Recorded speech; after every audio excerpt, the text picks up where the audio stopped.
Yo, what is up everyone? And I am losing my mind. No sleep, no food, just tons of fun watching and talking about the best sporting event in the world, and I cannot get enough of it, so roll the intro. It's the very curious news from around the USSR with the awesome Conrad.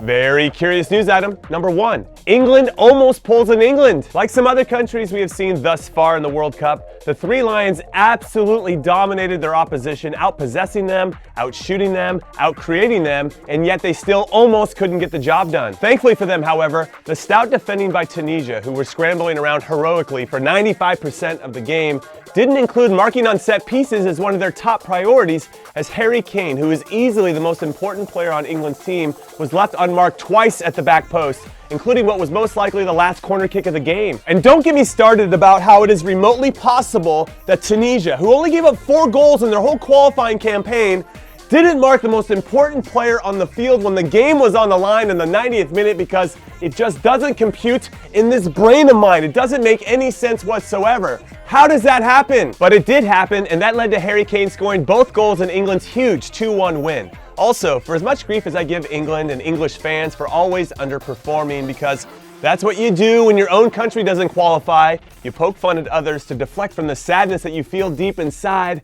And I feel a lot of sadness. I was very impressed with England finding a way to win this game, especially when it looked like it was heading for a draw. They kept pushing and looking for more and having total belief in themselves that they could find a winner. And for me, that is the most important thing, because as a contrast, Argentina, who are also very talented and under a ton of pressure to do well from their fans and the media, just like England, didn't seem to exude that same type of belief that the Three Lions showed today, and I think that is going to be the difference when England goes farther in the tournament than Argentina. However, and this needs to be said, it was only Tunisia, a team that England should beat 10 out of 10 times. But still, if I was English, I would be proud of this performance and how they found a way to get 3 points. Very curious news item number 2. We have our first player sent home from the World Cup. That's right, Croatia's Nikola Kalinic is being sent home due to a back injury after he refused to come on as a substitute in Croatia's 2-0 win over Nigeria. Now, in fairness to him, he claimed to have had a back injury ahead of their pre-World Cup friendly against Brazil, so he didn't play in that one,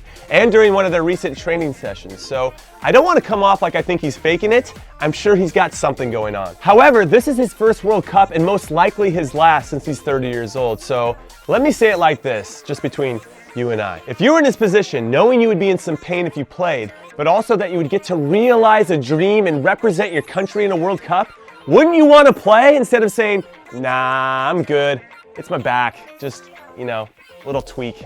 It's fine, you can put somebody else in. Am I wrong in thinking about it this way? That I would do whatever I could, ice, tape, pain medication, icy hot rub stuff, you guys know what that is, to make your muscles warm? Massage, yoga, a shot of whatever, even though within the rules of whatever, okay? Just to play in a World Cup? Of course you would, I think. Well, I don't know, maybe you wouldn't. Let me know what you would do, I'm curious. Also, I think there's more to this story, but we probably won't hear about it until after the tournament is over, so I'll keep you posted. Very curious news item number 3. Sweden 1, Zlatan 0. Because without Zlatan in their squad, no one expected Sweden to even qualify for the World Cup, myself included. And then they got to the World Cup, and again, without Zlatan, no one expected them to have a chance to get out of their group, myself included. But today they got a huge, giant first win over South Korea, which was a must-win game for both of these countries if they wanted to have a legitimate chance of getting out of the group. And now, Sweden is tied with Mexico on top with 3 points. Also, the best thing about the Sweden side for me is that it's clear they know their strengths and their weaknesses. And they've done a great job of remaining true to their strengths, because over the last 15 years or so, they've had some elite attacking players like Freddie Lewandowski, remember him? Henrik Larsson, you remember him? And Zlatan, of course you remember him. And you can see how they built their team around those players. But right now, they're without an elite attacking presence for the first time in 15 years or so.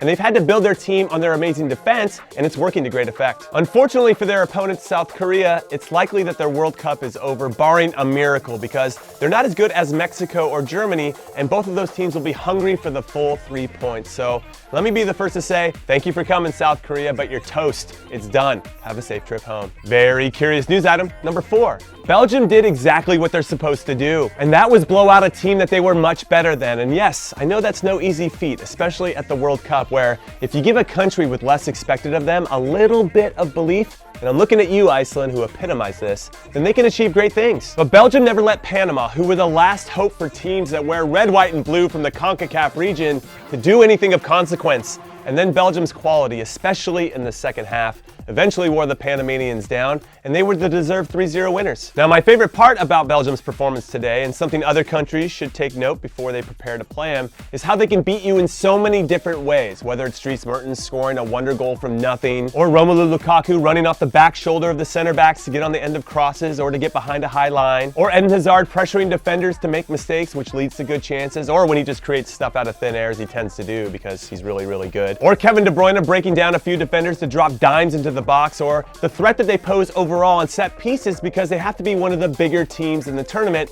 minus Mertens and Eden Hazard. They're going to be hard to stop, is pretty much what I'm trying to say. However, and like I said about England earlier, their opponent in this one, Panama, aren't as strong as they are overall, and their opponent, Panama, didn't play well on top of it. So that has to be taken into consideration with regard to just how good Belgium played today.